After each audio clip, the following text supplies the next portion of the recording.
دلوں میں ولولے آفاق گیری کے نہیں اٹھتے، نگاہوں میں اگر پیدا نہ ہو انداز آفاقی۔ الٹ جائیں گی تدبیریں، بدل جائیں گی تقدیریں، حقیقت ہے نہیں میرے تخیل کی یہ خلا کی۔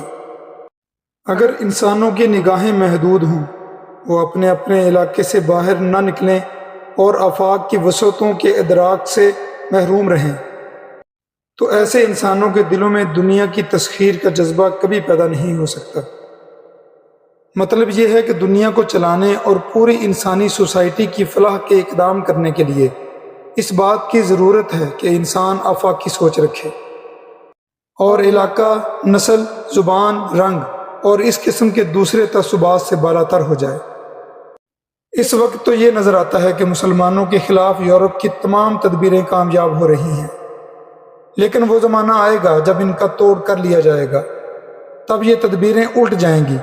اگرچہ اس وقت ہم یہ سمجھ رہے ہیں کہ زوال ہماری تقدیر میں لکھا ہوا ہے، لیکن وہ زمانہ دور نہیں جب ہم ابھریں گے اور یہ زوال آمادہ تقدیر بدل جائے گی اور ہمیں دوبارہ عروج ملے گا۔